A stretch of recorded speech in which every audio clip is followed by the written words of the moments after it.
1980 का एक छोटी बच्ची जंगल में अपनी फैमिली के साथ कैंपिंग करने आई है। नदी के करीब से गुजरते हुए उसे एक लड़की गाना गाती सुनाई देती है, जो इस छोटी बच्ची को फूल तोड़ता देखकर अपने पास बुला लेती है। इस लड़की का नाम था रोज, जो अब छोटी बच्ची को मैजिक ट्रिक्स दिखाने लगी। तभी न जाने जंगल में किधर से काफी सारे लोग आ गए, जो उस बच्ची को अजीब तरीके से देख रहे थे। बच्ची डर गई। तब रोज ने उसे कहा, घबराओ नहीं, ये सब मेरे दोस्त हैं। बच्ची डर कर चली न जाए, इसलिए रोज ने बच्ची का हाथ भी पकड़ लिया। जिसके बाद ये सभी लोग उस बच्ची के करीब आकर उसे मार देते हैं और तब हमें रोज की आंखें चमकती दिखाई देती हैं। बाद में हमें हकीकत पता चली कि रोज और उसके सारे साथी वैम्पायर्स के सैटेनिक कल्ट से थे, जो बच्चों को खाते या उनका खून नहीं पीते थे, बल्कि ये पूरी दुनिया से ऐसे बच्चों की तलाश करते थे जिनके अंदर शाइन हो। शाइन इस मूवी में गॉड गिफ्टेड मैजिक को कहा गया है। और फिर शाइन वाले बच्चों को मारने के बाद जो उनके अंदर से स्टीम निकलती है, ये लोग उसको खाकर हजारों सालों तक जिंदा रहते हैं। अब सीन कट होता है और हमें ओवरलुक होटल को दिखाया जाता है, जहाँ पर एक बच्चा साइकिल चला रहा है। इस बच्चे का नाम है डैनी। अब ये डैनी नाम का बच्चा अपने होटल के वॉशरूम में एक बूढ़ी औरत का भूत देख लेता है, जो दिखते ही वो बहुत ज्यादा डर चुका था। उस होटल से जब वो घर वापस लौटा तो उसने बोलना तक छोड़ दिया था। काफी दिन तक यही मामला चलता रहा। अब तो उसकी मॉम भी उसके लिए काफी परेशान रहने लगी थी। अब एक दिन उसी के शहर में उसे ओवरलुक होटल में दिखने वाली एक सोल मिलने के लिए आती है, जिसे डैनी इसलिए देख पा रहा था क्योंकि उसके अंदर भी शाइन थी, मैजिकल पावर्स थी। ये सोल उसे बताती है कि जब मैं छोटा था तो मेरे अंदर भी शाइन थी, लेकिन उसकी शाइन डैनी से कई ज्यादा गुना कम थी। इसी वजह से जब वो ओवरलुक होटल के अंदर गया तो उसे कुछ नहीं हुआ। लेकिन जब डैनी ओवरलुक होटल के अंदर गया तो वहाँ पे मौजूद सभी सोल्स जाग गयी, क्योंकि वो सारी सोल्स शाइन की भूखी थी और डैनी को मारकर डैनी की शाइन लेना चाहती थी। इसीलिए वो अब तक डैनी के पीछे पड़ी हुई है। ये सोल डैनी को अब कुछ बताने आई है। वो डैनी को एक बॉक्स देता है और कहता है, देखो ये एक मैजिक ट्रिक है जो मुझे मेरी ग्रैंडमा ने सिखाई थी। इसके जरिए तुम उन सारी सोल्स को कैद कर दोगे जो तुम्हारे पीछे पड़ी हुई है, वो भी इस बॉक्स में। डैनी सवाल करता है, इतनी सारी सोल्स को इस बॉक्स में? जवाब में वो कहता है, ये बॉक्स असल में तुम अपने माइंड में क्रिएट करोगे और उनके अंदर उन सभी सोल्स को कैद करोगे। अब इस सोल की बात मानते हुए डैनी अपने घर के वॉशरूम में जाता है, जहाँ पर उसे वो बुरी सोल दिखाई देने लग गई थी। वहाँ जाकर वो अपने माइंड में एक बॉक्स क्रिएट करते हुए उस सोल को कैद कर देता है, जिसके बाद वो अपने आप को काफी रिलैक्स फील कर रहा था और इस चीज से उसकी मॉम भी खुश थी। अब यही से सीन कट होकर 31 साल बाद का सीन दिखाया जाता है, जहाँ डैनी अब बड़ा हो चुका है और उसकी मॉम मर चुकी है। डैनी की लाइफ बिल्कुल बकवास थी। वो अल्कोहल एडिक्ट बन चुका था और इसी एडिक्शन के अंदर वो एक आदमी से लड़ भी जाता है। ये देखकर एक लड़की उससे काफी इम्प्रेस होती है और उसे अपने घर ले जाती है। सुबह में अब जब डैनी उसके साथ उठता है तो उसने देखा कि उसके वॉलेट में पैसे नहीं थे, इसलिए उसने लड़की के वॉलेट से पैसे चुरा लिए और तब उसके पास मौजूद सोल ने उसे कहा, ये तुम गलत कर रही हो। लेकिन डैनी ने उसकी बात पे ध्यान नहीं दिया। सीन कट होकर थिएटर के अंदर हमें एंडी नामी लड़की से मिलवाया जाता है, जिसके अंदर भी शाइन थी और वो अपने शाइन के जरिए किसी को भी हिप्नोटाइज कर सकती। वो थिएटर के अंदर कई लोगों को हिप्नोटाइज करके बेहोश कर देती है और फिर उनके वॉलेट से पैसे चुरा कर भाग जाती है। ये काम करते हुए रोज की नजर उसके ऊपर पड़ गई और उसने सोचा क्यों न इस लड़की को अपने कल्ट का मेंबर बना लिया जाए, जिससे बच्चे के टैप करने में इन्हें आसानी होगी। अब रोज किसी तरह एंडी से मिलती है और उसे अपना कल्ट ज्वाइन करने की इनविटेशन देती है, लेकिन एंडी उनका कल्ट क्यों ज्वाइन करती और उनके साथ बच्चे के टैप करने का काम क्यों करती? तब रोज उसे समझाती है, देखो हम वैम्पायर्स हैं और हम शाइन वाले बच्चों की स्टीम पे जिंदा रहते हैं, थोड़े बहुत नहीं बल्कि हजारों साल। ये सुनकर एंडी इम्प्रेस हो जाती है और उनका कल्ट ज्वाइन कर लेती है। शाम होने पर ये सारे वैम्पायर एंडी को अपने कल्ट में शामिल करने के लिए कुछ रिचुअल करते हैं, जिसकी वजह से एंडी को बहुत दर्द हो रहा था। इसके बाद एंडी को शाइन सुखाई जाती है, जो कि उसी बच्चे की थी जिसे मूवी के स्टार्ट में इन सब ने मारा था। और इसके बाद फाइनली एंडी इनके कल्ट का हिस्सा बन जाती है, यानी एक शाइन खाने वाली वैम्पायर बन जाती है। अब सीन कट होकर हमें एक छोटी बच्ची एब्रा को दिखाया जाता है। आज उसका बर्थडे है और बहुत सारे लोग उसके बर्थडे पे आए हैं। उसके डैड ने एक मैजिशियन भी बुलवाया है उसके बर्थडे के लिए। मैजिशियन जब काफी सारे मैजिक ट्रिक्स दिखाता है, मैजिशियन की मैजिक ट्रिक से इम्प्रेस होकर एब्रा घर जाकर अपने पेरेंट्स को अपनी मैजिक ट्रिक सिखाती है। उसने अपने माइंड से सारी स्पून्स को कंट्रोल करते हुए छत पे लटका दिया था और फिर उन्हें नीचे भी गिरा दिया और ये मैजिक करने की वजह से उसके मॉम डैड बहुत ही ज्यादा डर गए। साथ ही साथ उसके इस मैजिक करने से उसे डैनी और रोज दोनों ने ही सेंस कर लिया था, यानी दोनों को ही अपने करीब किसी शाइन वाले इंसान के होने का पता चला था। खैर अब डैनी अपनी लाइफ बेहतर करना चाहता था, इसीलिए वो दूसरे शहर आकर एक बिली नामी इंसान से मिलता है जो उसे एक घर और एक जॉब दिलवाने में मदद करता है। वो यहाँ पर अल्कोहल भी छोड़ना चाहता था, इसके लिए उसने रिहेबिलिटेशन सेंटर भी ज्वाइन किया था। अब रात में जब वो सोने वाला था तो उससे एक लड़की और उसके बच्चे का भूत मिलने आए, जिसे देखकर वो बुरी तरह डर गया, क्योंकि अभी पिछली ही रात तो वो इस लड़की के साथ था। ये लड़की उसे बताती है कि रात में ड्रग ओवरडोज करने की वजह से वो मर गई और उसका बच्चा भूख की वजह से मारा गया। इन दोनों के मरने के बारे में अभी तक किसी को खबर भी नहीं है और इन दोनों की लाश अभी तक बेड पे पड़ी है। ये जानकर डैनी को सदमा लगता है। इसी सदमे को कम करने के लिए वो दोबारा अल्कोहल पीना चाहता था, लेकिन फिर वो नहीं करता। फिर अगले दिन हम डैनी को रिहेबिलिटेशन सेंटर में देखते हैं, जहाँ की एक साल में उसे जॉब भी मिली थी। यहाँ पर ऐसे लोगों को रखा जाता था जो किसी बीमारी की वजह से बिल्कुल मरने के करीब होते थे। यहीं पर डैनी एक बूढ़े आदमी से मिलता है जो मरने के बहुत करीब था, लेकिन उसे मरने से डर लग रहा था, इसलिए डैनी उसके पास जाता है और अपनी शाइन की पावर से उसे उसकी जिंदगी की अच्छी मेमोरीज दिखाता है और ऐसे उसकी मौत उसके लिए आसान बन जाती है। अब डैनी की शाइन यूज करने की वजह से एब्रा को डैनी का पता चल गया था। उसे ये पता चला था कि एक आदमी दूसरे शहर में है जिसके पास शाइन है। वो अपनी शाइन से यानी अपनी मैजिकल पावर से डैनी से कांटेक्ट करती है और उसकी रूम की वॉल पर हेलो लिखती है।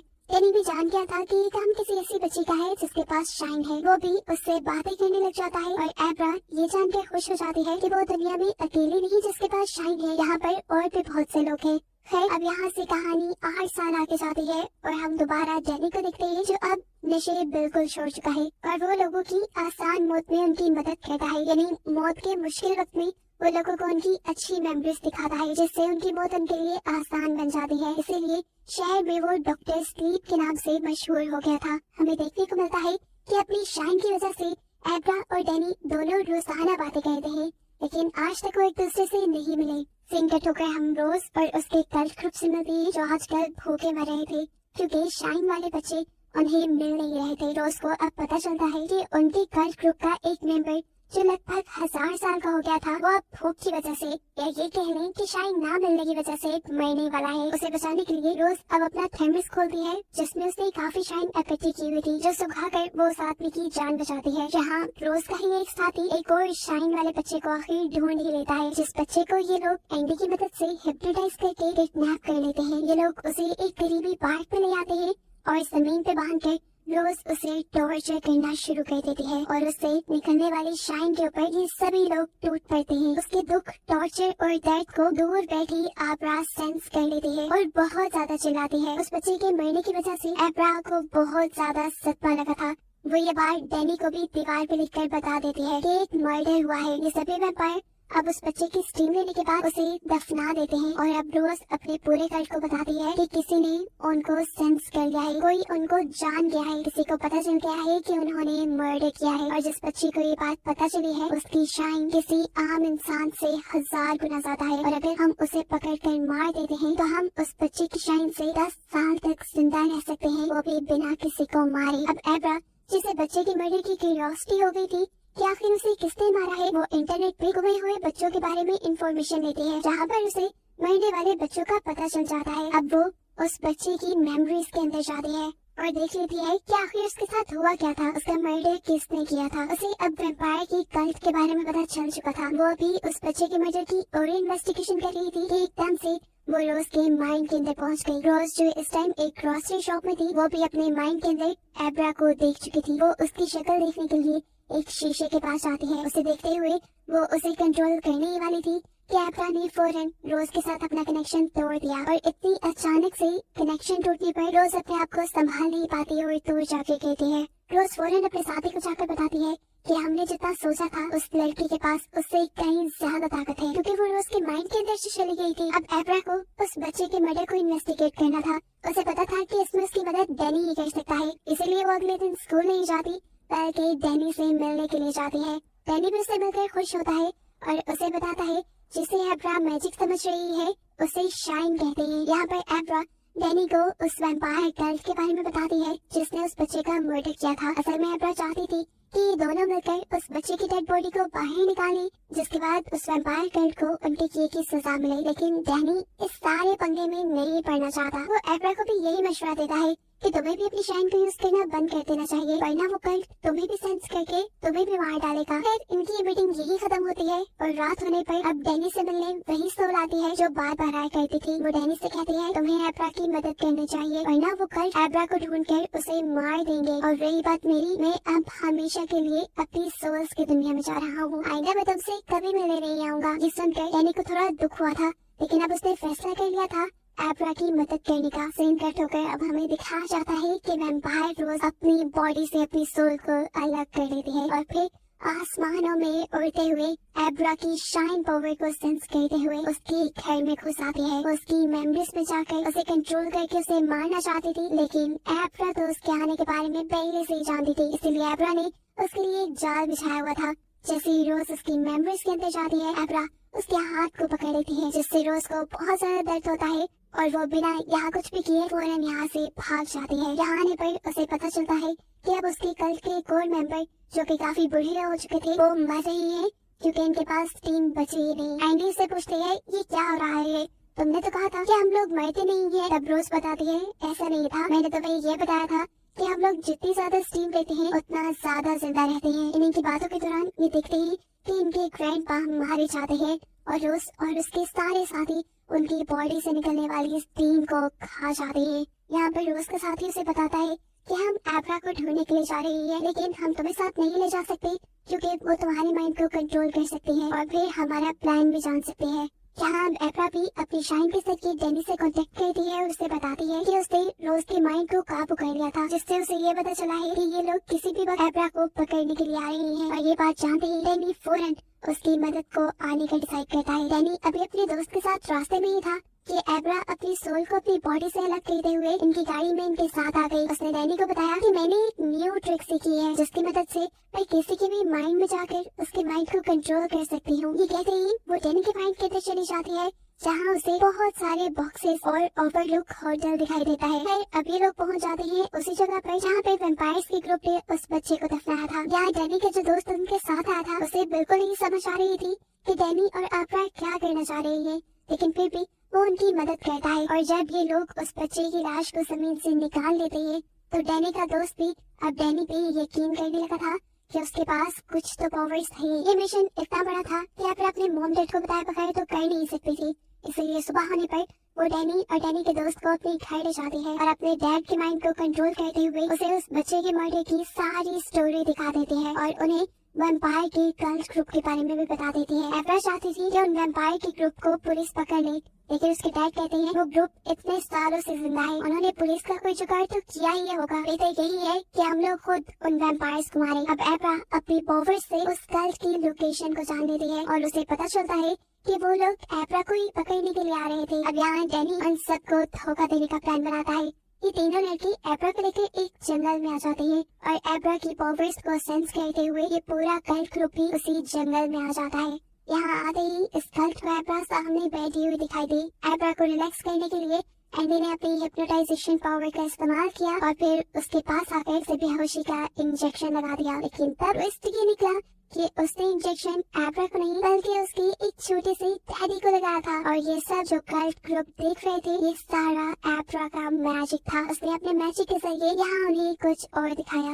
एब्रा असल में यहाँ थी नहीं, एब्रा इस टाइम अपने घर पे थी और हमें देखने को मिला कि वहाँ पे भी एक वैम्पायर पहुँच गया है जो एब्रा की इस चाल को जान गया था। इसलिए उसने अपने पूरे कल्ट ग्रुप को वहीं भेजा जहाँ एब्रा ने जाल बिछाया हुआ था और खुद वो एब्रा को पकड़ने आ गया उसके घर पर। यहाँ जंगल में डैनी, एब्रा के डैड और डैनी का दोस्त था जो एक एक करके शूट करते हुए इन वैम्पायर के ग्रुप को मारना शुरू कर देते हैं। दोनों तरफ से गोलीबारी शुरू हो जाती है जिसमें ज्यादा वैम्पायर ही मारे जा रहे थे। यहाँ अब एब्रा के डैड और डैनी के दोस्त की गोलियां खत्म हो गई थी, सिर्फ डैनी की ही बंदूक में गोली थी और जिंदा भी सिर्फ एक एंडी ही बची थी। डैनी जैसे ही एंडी को मारने के लिए बंदूक उठाता है, डैनी उसे हिप्नोटाइज करते हुए सुला देती है और इससे पहले कि वो डैनी को ही मार देती, एब्रा अपनी पावर्स का यूज करते हुए डैनी को जगा देती है। अभी डैनी पूरी तरह उठा नहीं था कि एकदम से उन्हें गोली चलने की आवाज सुनाई दी और गोली लग गई। एंडी को देखने में पता चला कि ये डैनी के दोस्त ने मारी थी और मरने से पहले गुस्से में एंडी अपनी पावर्स का यूज करते हुए उस आदमी को ये कमांड दी गई कि तुम अपने आप को गोली मार लो। यह आदमी जो हिप्नोटाइज हुआ था एंडी की बात मानते हुए वो अपने आप को शूट कर देता है और यही मारा जाता है। सीन कट होकर अब एब्रा के घर का सीन दिखाया जाता है जहाँ पर इन वैम्पायर्स का एक मेंबर एब्रा को बेहोश करके यहाँ से ले जा रहा है। हालांकि वक्त पे एब्रा के डैड उसे आकर रोकने की कोशिश भी करते हैं लेकिन सब कुछ बेकार। एब्रा को जब होश आया तो उसे कार में बिठाया हुआ था और सीट बेल्ट से बांधा गया था।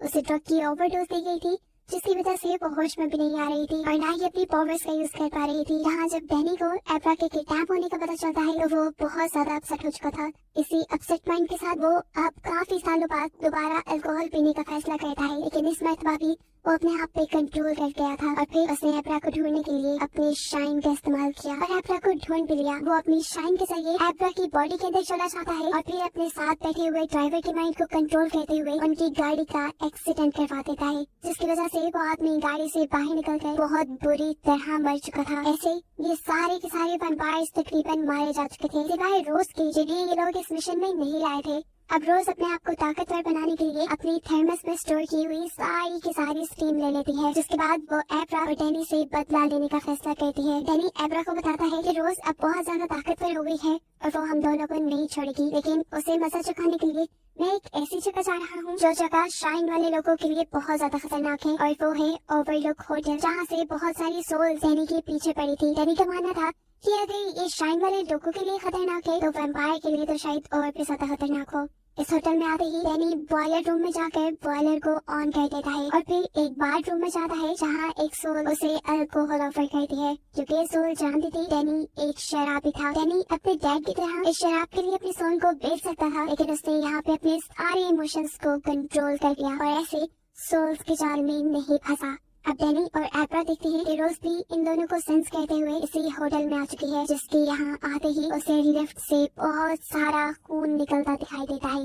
इसके बाद रोज आगे बढ़ती है तो उसे डैनी और एब्रा मिल जाते हैं जो दोनों एक ही साथ अपनी शाइन वाली पावर्स से उसके ऊपर हमला कर चुके थे। उनके इस हमले की वजह से रोज पहुंच चुकी थी एक अजीब से दुनिया में जो बिल्कुल एक पजल जैसी थी जहाँ पर बार बार एब्रा आकर उसके ऊपर हमला कर रही थी। अब अगली मर्तबा जब एब्रा उसके ऊपर हमला करने के लिए आती है तो रोज बिल्कुल तैयार खड़ी थी। वो एब्रा को पकड़ लेती है उसे मारने के लिए लेकिन तभी उसे पता चलता है कि ये माइंड एब्रा का नहीं बल्कि ये माइंड डैनी का है जहाँ पर वो उसे एक बॉक्स में बंद करना चाहता है। ये एहसास होते ही रोज फौरन डैनी के माइंड से बाहर निकल आती है जिसके बाद अब वो डैनी और एब्रा के सामने थी। एब्रा उसे देखते ही भाग जाती है जबकि यहाँ रोज डैनी को अपने कल्ट में शामिल होने की ऑफर देती है लेकिन डैनी जैसे ही इनकार करता है और उसके ऊपर हमला करने वाला होता है वैसे ही रोज उसके हाथ से उसकी एक्स लेकर उसी के ऊपर हमला कर देती है। इस हमले से डैनी को बहुत ज्यादा दर्द हुआ था। रोज ने उसे उठाकर सीढ़ियों से नीचे भी फेंक दिया था। दर्द की वजह से उसके अंदर से उसकी शाइन निकलने लगी थी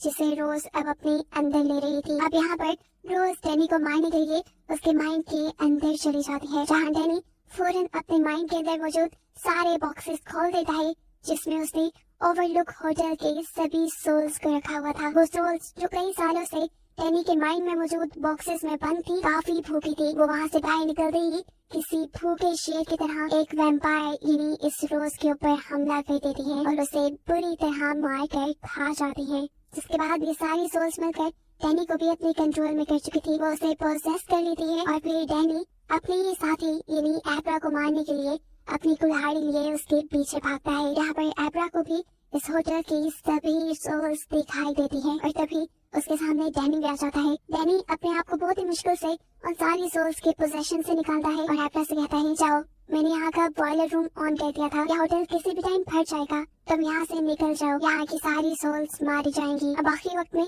डैनी को उसकी मॉम की सोल दिखाई देती है जिससे उसकी मौत आसान हो गई थी। बाहर खड़ी एब्रा इस पूरे होटल को जलता देख रही थी और वो होटल के जलने से ज्यादा डैनी की मौत की वजह से दुखी थी। हर सीन कट होता है और हमें काफी दिन बाद का सीन दिखाया जाता है कि एब्रा से मिलने के लिए डैनी की सोल आती है बिल्कुल वैसे ही जैसे डैनी से मिलने के लिए एक अच्छी सोल आया करती थी। हमें पता चला है कि उस होटल की सभी सोल्स अब एब्रा के पीछे पड़ चुकी हैं। इसीलिए डैनी ने एब्रा को भी वही मैजिक दिखाया है जो उस सोल ने डैनी को सिखाया था यानी उन सारी सोल्स को बॉक्स पे बंद करने वाला मैजिक। यहाँ पर किसी से बातें करता हुआ एब्रा को उसकी मॉम सेंस कर लेती है। उससे आकर पूछती है किससे बात कर रही हो। एब्रा झूठ नहीं बोलती और बता देती है कि मैं डैनी अंकल के सोल से बात कर रही हूँ। मॉम, आपको पता है आफ्टर लाइफ भी होती है, जिस आफ्टर लाइफ के अंदर डैनी अंकल भी बिल्कुल ठीक है और मेरे डैड भी। ये सुनकर उसकी मॉम को भी अच्छा लगा था। जिसके बाद अब एब्रा वॉशरूम में गई थी उस बूढ़ी सोल को कैद करने के लिए, जिसे मूवी के स्टार्ट में डैनी ने बॉक्स में कैद किया था। और बस यही दिखाते हुए ये कहानी यहाँ खत्म हो जाती है।